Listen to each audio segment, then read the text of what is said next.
Hello, and welcome back to Behind the Walls of the World's Psychiatric Hospitals. I'm your host, Dr. Sarah Gallup, and I wanted to give a quick heads up about some delays in upcoming episodes. I'm planning to record this week and next week, and then I'll be off for 2 weeks and back on May 25th. So just a heads up that those delays are planned, but I promise I will be back. So for now, we're going to dive back into the history of the asylum in Taunton, Massachusetts. Once again, I'll be relying heavily on the book, A Brief History of the Taunton Lunatic Hospital, 1854 to 2016, by Joseph Langlois. All other sources will be listed at the end of the episode transcript. Trigger warnings for this episode include a brief summary of a notorious murder and the murder of a hospital employee.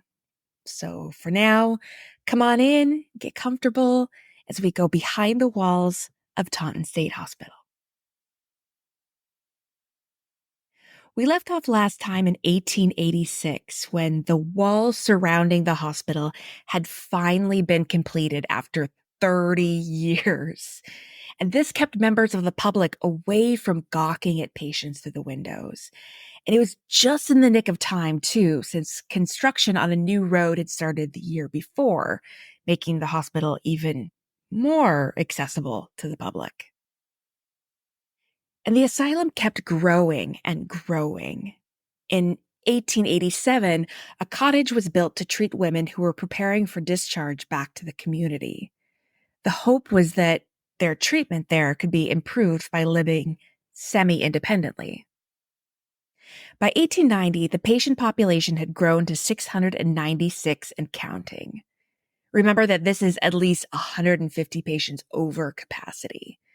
There were many plans to expand the asylum to reduce overcrowding and expand, quote, treatment opportunities, which really means adding more work options that patients wouldn't get paid for, but that the hospital would profit from.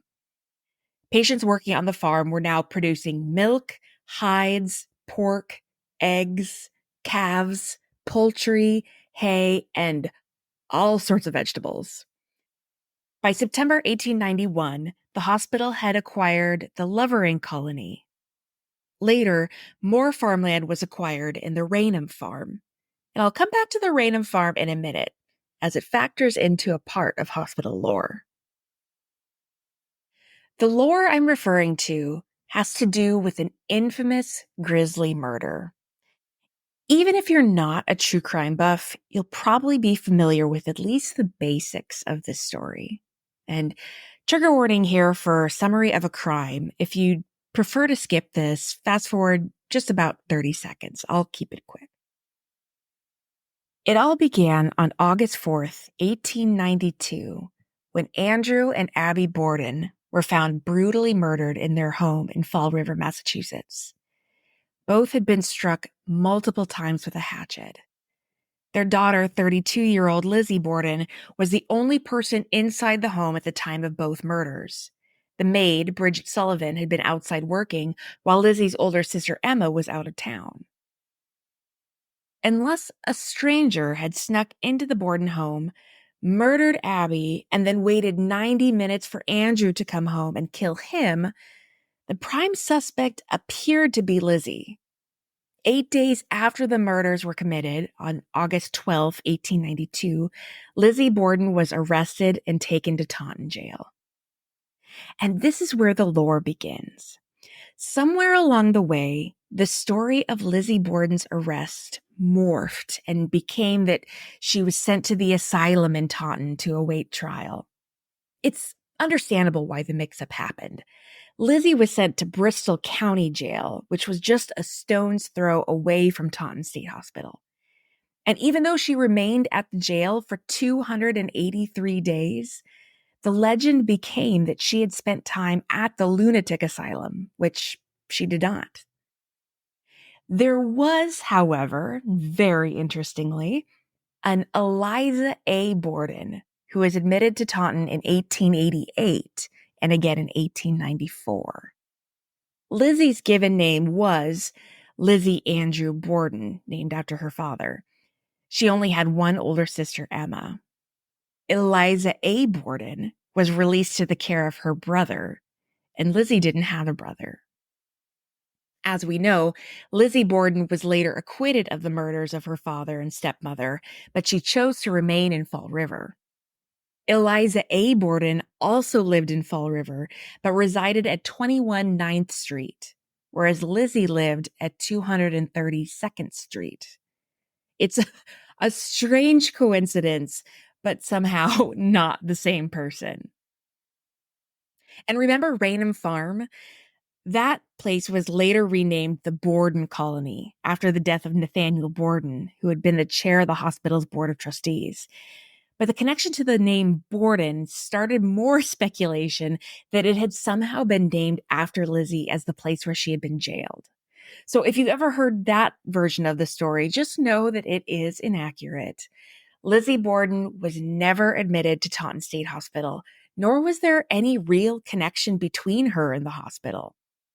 But that, of course, doesn't make for as good of a story. While the public was awaiting the infamous Borden trial, more changes and developments were happening at the hospital. In 1892, a women's infirmary was established, and the following year, in 1893, a men's infirmary was built. And sometime afterward, curved breezeways were added between the main hospital and the two infirmaries.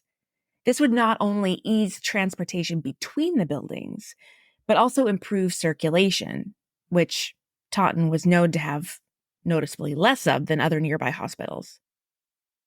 And these breezeways are initially what drew me to the hospital at Taunton. I'll be sure to post a bunch of pictures of them to the Instagram and Facebook pages because they were so beautiful, even later in their decay. They definitely look out of place. They're semicircular corridors with windows on both sides that are rounded at the top. And the breezeways are essentially built on stilts. For as simple as they are, they look very elegant. It's definitely what sticks out to me the most as I look at pictures of Taunton State Hospital. In 1893, the kitchen was expanded with new equipment. There were new fire escapes added to increase safety.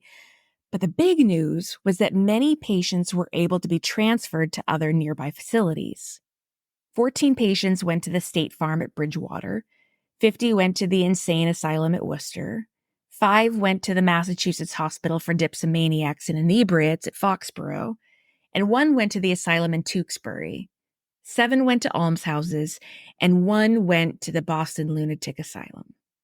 Now, I'm sure you're wondering what a dipsomaniac is.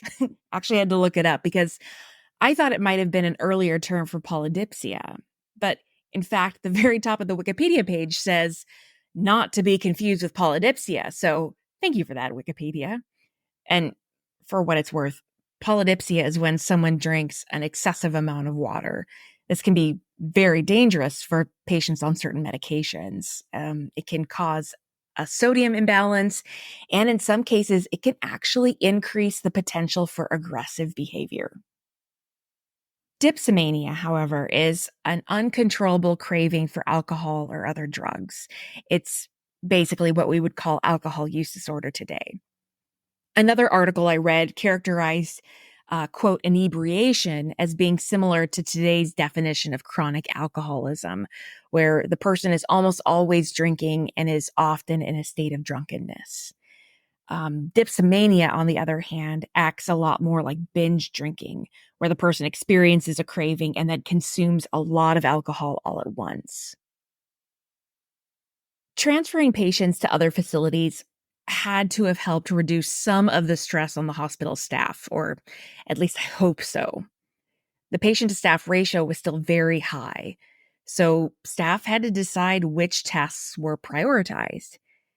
And what's amazing to me now in retrospect is that basic documentation was given the lowest priority for doctors.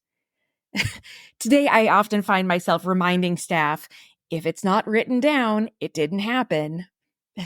Nurses everywhere know what that means.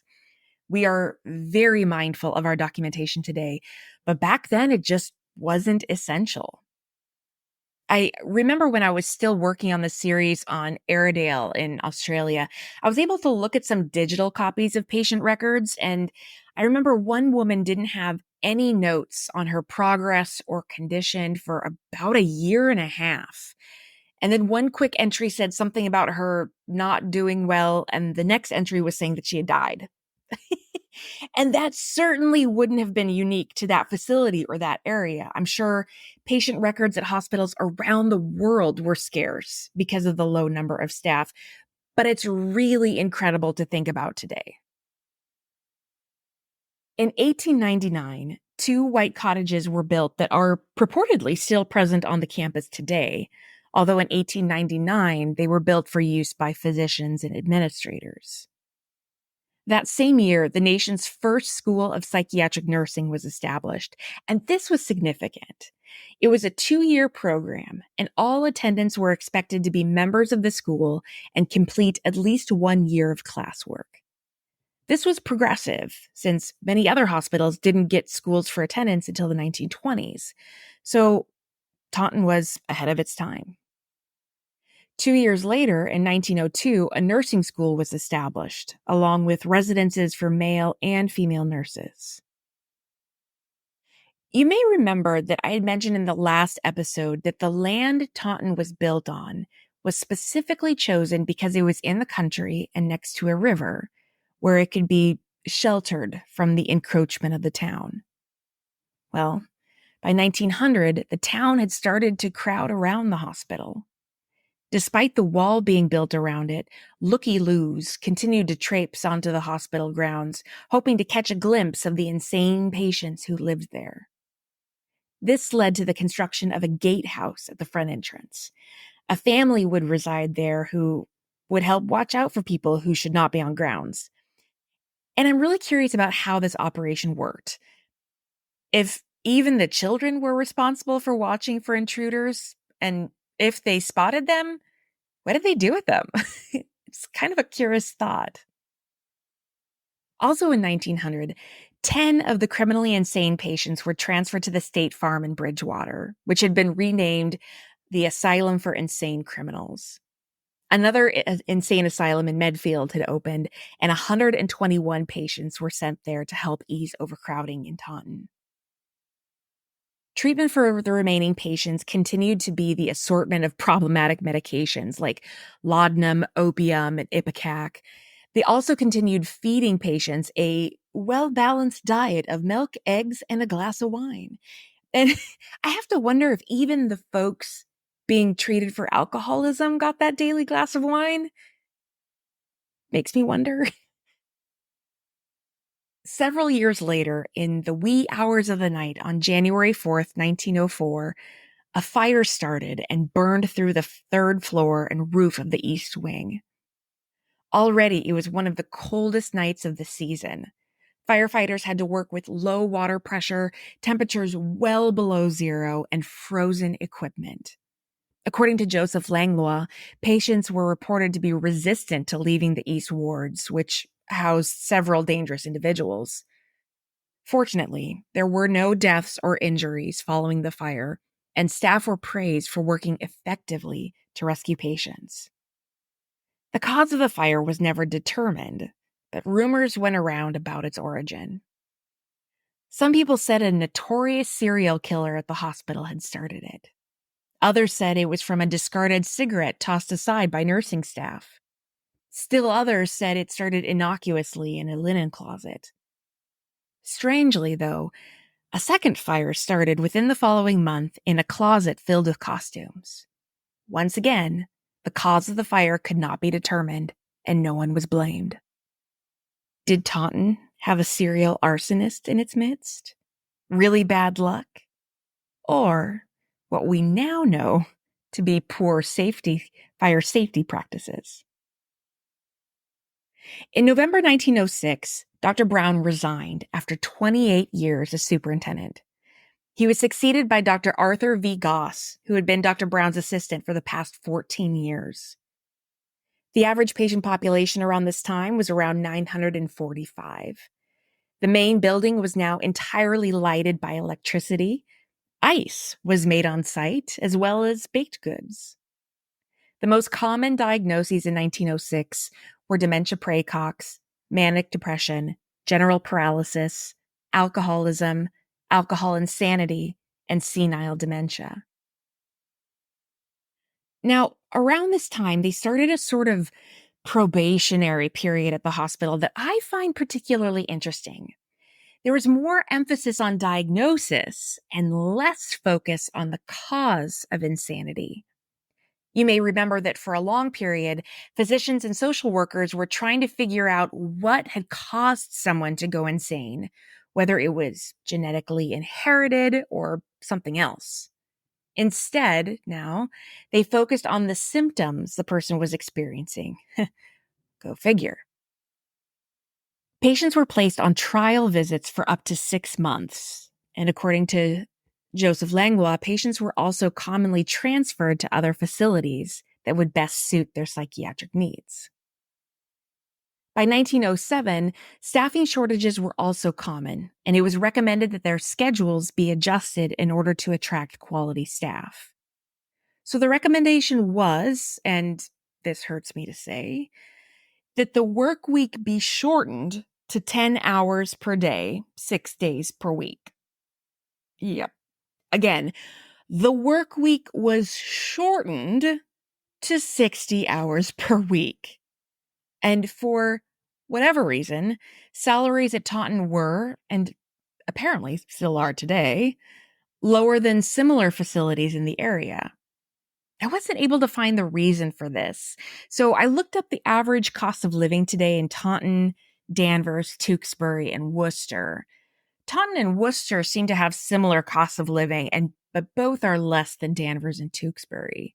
But I'm only assuming that these figures, at least comparatively speaking, were similar at the turn of the 20th century. Anyway, all that to say that they were still having a hard time attracting qualified staff when they were offering lower pay. A surprising perk of the job, if you will, was that a baseball team was formed in 1908 that was made up of officers, employees, and patients. Langlois notes that they played 10 games with community opponents and won 7 of those games.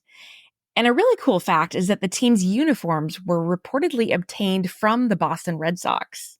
How fun would that be? Also in 1908, Massachusetts took a very progressive stance toward connecting the hospital and mental health services to the community. Langlois says, quote, "The State Board of Insanity ordered state hospitals to establish weekly outpatient clinics in the community, which would be open to anyone who wanted to consult with medical staff. Weekly clinics were established in Fall River and New Bedford," end quote. Langlois doesn't mention this in his book, but I imagine the intent here was to offer preventative services for people in the community who may have been struggling psychiatrically, or to answer questions for people who may have had concerns about their loved ones. This is the first time I've seen a service like this show up in my research, especially so early in the game. So kudos to the state of Massachusetts and to Taunton for that one. 1909 was a significant year because this was when the asylum officially changed its name from the Taunton Lunatic Asylum to Taunton State Hospital. Moral therapy was more or less out, and new treatments like hydrotherapy were in. The hospital housed 966 patients, including people who were being treated for tuberculosis on the new TB ward. More people were being admitted with chronic medical conditions, which led to a corresponding increase of patient deaths, some as soon as a week after they were admitted. And most of the deaths in 1909 were from pneumonia and typhoid fever. The medical patients caused the overall census of the hospital to increase, leading once again to overcrowding. As an attempt to offset this issue, staff turned verandas into, quote, out-of-door dormitories. Basically, they put up canvas curtains to shield patients from the elements and added a few beds onto former verandas. Sounds cozy, doesn't it? Staff training was continuing at the hospital and with relatively good progress, although there were some gender-specific differences. See if you can catch the discrepancies. In the nursing school, which we mentioned earlier was a 2-year program with 1 year of coursework, but not for everyone. Women were required to take the full year-long course, while male employees were only instructed in, quote, practical matters. Now, I don't know if the assumption was that men didn't need to know all the material, or if they believed that women needed extra assistance, but I'm curious about this, and I don't like it. All employees should be trained consistently so that patient treatment is consistent.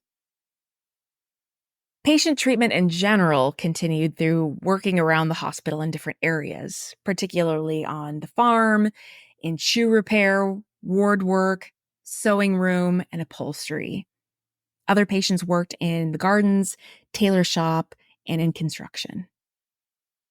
Now, around this time, the public became interested in the amount of restraint and seclusion happening at the hospital.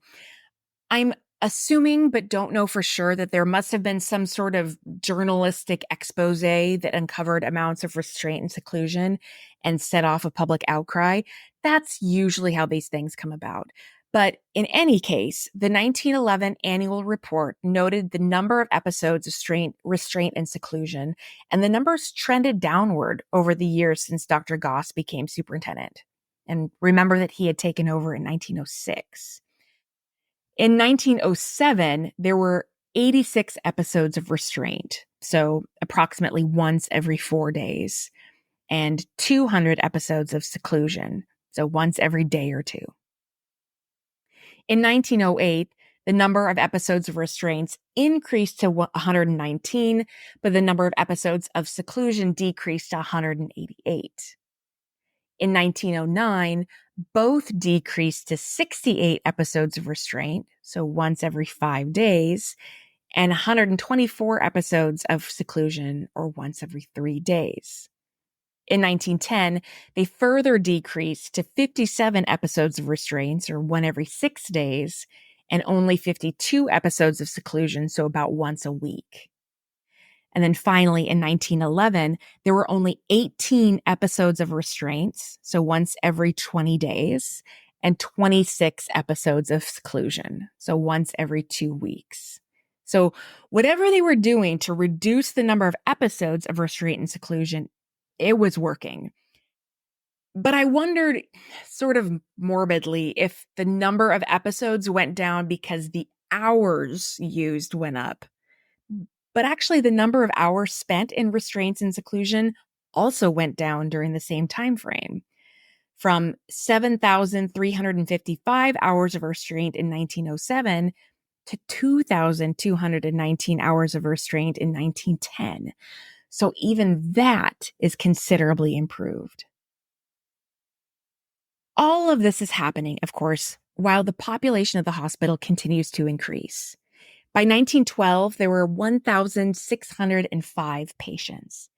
Even with multiple additions to the hospital over the years, it had to be absolutely packed with patients.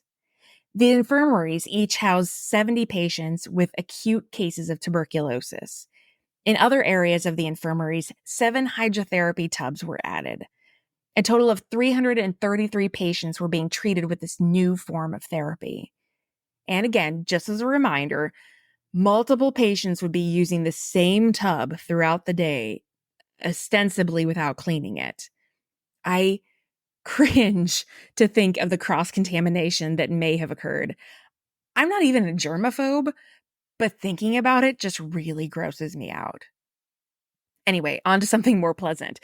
1912 was a good year for women staff members. Dr. Goss was the first physician to assign women to work on the male wards. A social worker, Miss Wilhelmina Marshall, was also hired at the hospital. She could have been too long on the job before she said, "Yeah, you're going to need a few more social workers." That sentiment is still true today. By 1913, the patient population had soared to 1,789 patients due to a sudden increase of patients admitted with acute medical needs or experiencing delirium tremors, most likely caused by chronic alcoholism. Now, curiously, the patient population somehow dropped to 1,202 by the following year with no explanation. So either they transferred a bunch of people and didn't report it, or had a bunch of people die and didn't report it, or their numbers were a bit off. It wasn't entirely clear.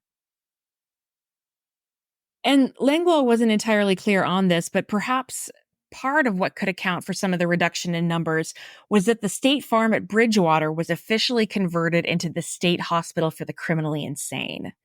So perhaps folks who had been convicted of a crime or who were awaiting trial were part of an exodus from Taunton.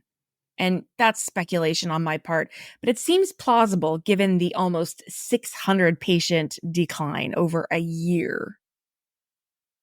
In just a couple of years, in 1916, the patient population had once again ballooned to 1,339, which resulted in serious overcrowding once again. To help offset the growing number of patients, some were boarded with families in the community. And very excitingly, 2 automobiles were obtained, so the hospital no longer had to rely on the old horse and buggy system for transportation.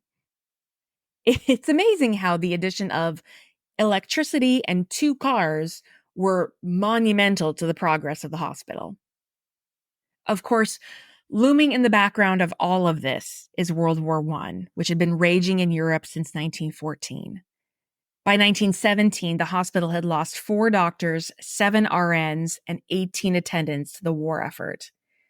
Dr. Goss said during this time, quote, "With our country engaged in its greatest war in history, we feel keenly the responsibility resting upon us of doing our duty by caring for the most afflicted and helpless of God's creatures, and hope that strength and wisdom may be given to us to enable us to successfully accomplish our task." End quote. The hospital did its part to help in the war efforts by making surgical bandages, which a total of 2,815 articles were sent to the local Red Cross. By 1918, the Great War had ended, but the Spanish influenza had arrived. An incredible 373 cases were documented at Taunton, with 52 patients and 5 staff dying during the pandemic. Langlois points out that the heroic actions of 2 student nurses, Janie Flynn and Annie Hall, quote, "They volunteered at the city hospital in Taunton. Miss Flynn died after contracting influenza. Miss Hall also developed flu symptoms but survived. A tablet honoring Miss Flynn was placed in the chapel and now hangs in the front lobby. The State Department of Health vaccinated 800 patients with Leary serum, which resulted in moderate success as only 20% of them developed symptoms." End quote. The hospital building itself was starting to age, so many of the hospital properties were renovated after the war ended. There were still significant staff shortages. It was estimated that staffing was down 60% following World War I, meaning that staff were only able to provide custodial care, no real meaningful treatment. And now veterans were coming to the hospital with symptoms that would later be diagnosed as shell shock. In 1921, tragedy struck when a hospital employee was murdered by a patient experiencing psychosis. Harry B. Hayward, a patient, had claimed to be receiving messages from Washington, D.C., that one of the watchmen was a spy. One night, Hayward struck the night watchman, Alfred Willey, in the head with a heavy iron poker, killing him. Sadly, there hadn't been any previous altercations between the 2 men or any indications that Hayward would become violent. He was placed on 1-to-1 observation until he was ultimately transferred to Bridgewater State Hospital. In 1923, Dr. Ransom A. Green became superintendent of Taunton State Hospital, and this guy was pretty impressive. He had been assistant superintendent at Danvers State Hospital and the Gardner State Colony, and he was an Army psychiatrist during World War I. Dr. Green hired a full-time dentist and started an occupational therapy department, hiring 3 women therapists. But unfortunately, Dr. Green didn't stay long at Taunton. He left only 2 years later in 1925 to work at the Fernald School for the Feeble-Minded. Dr. Green was replaced by Dr. Ralph Chambers in 1925. By this point, the hospital's population was 1,425, even though there was only room for 1,200. Patients ended up sleeping in corridors and day rooms, but even though their sleeping conditions were poor, their mental health treatment was, well, also pretty bad. The hydrotherapy department had been reorganized by hydrotherapist Dr. Rebecca B. Wright. And yes, you did hear me say hydrotherapist. That was a thing, apparently. Some of the new procedures used within the hydrotherapy department were salt glows, sitz baths, hot and cold packs to the spine, wet mitten fictions, fan douches, Swedish shampoos, and drip sheet rubs. Honestly, I didn't look these up because they sound like they're bougie day spa treatments, but I'm sure at least some of them are horrific, probably like being sprayed with a cold fire hose. Some treatments, however, were improving. The new occupational therapy department already had a roster of 500 patients, and the program offered classes in basketry, sewing, woodwork, painting, and rug weaving. And the patients were good at it, too. They made 107 rugs during the first year alone.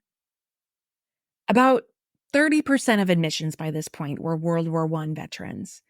25% of admissions were diagnosed with dementia praecox, 15% with arteriosclerosis, 10% with mania, and the remaining 50% being divided into general paralysis, alcohol psychosis, senility, and mental deficiency. By 1926, the patient population had reached 1,490. Hydrotherapy was hailed as the most promising form of treatment for patients. The 1926 annual report noted that 33,597 hours of continuous baths and 37,473 hours of wet sheet packs were given through the year.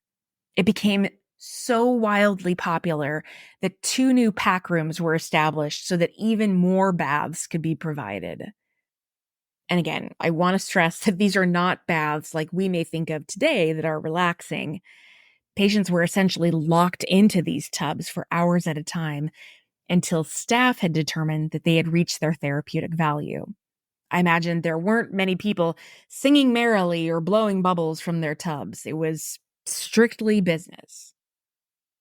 There's plenty more to say about this time period at Taunton, but I think I will save that for next week. So be sure to come back to learn more about what worked and what most definitely did not work at Taunton State Hospital. And as always, thank you for listening, and thank you for your 5-star reviews and comments. Extra special thanks this week to Rinachino for your review. I appreciate it so much. And to the user whose name is 122718, thank you so much as well. And just to answer your question, I will definitely be back in Minnesota since most of my family lives there. And also just thinking and planning ahead, I have some really exciting things planned over the next several months, and I want to spill all the beans right now, but I will force myself to be patient and wait. I promise it will be worth it when I can tell you more. If you want to stay connected to the show and get behind the scenes updates, I encourage you to check out the Facebook group called Behind the Walls Podcast. I'm definitely way more of a Facebook gal than an Instagram gal, so I post there more often. You can find pictures from each episode, links to videos about the hospitals we're discussing, and of course, interact with other listeners and with me. You can also check out the Instagram page at Behind the Walls Pod, although I really only post pictures there. Again, much more a Facebook gal. You can access all of these pages through the show's Beacons page at beacons.ai/Behind the Walls podcast. So check that out. And remember, Do the best you can until you know better. And then when you know better, do better. Until next time. Thank you so much for listening to Behind the Walls of the World's Psychiatric Hospitals. Once again, I'm your host, Dr. Sarah Gallup. Cover image is by Christopher Payne. Check out my website at behindthewallspodcast.buzzsprout.com. Follow the podcast and learn more on Facebook at Behind the Walls Podcast and Instagram at Behind the Walls Pod. For questions or recommendations, email me at behindthewallspodcast@gmail.com. You can find new episodes every Monday on Amazon Podcasts, Spotify, Stitcher, or wherever you're listening right now. If you like the show, please rate, review, and subscribe on Apple Podcasts. It helps other people find and listen to the show, and I would be so grateful. Please stay tuned for more episodes of Behind the Walls of the World's Psychiatric Hospitals. Until next time.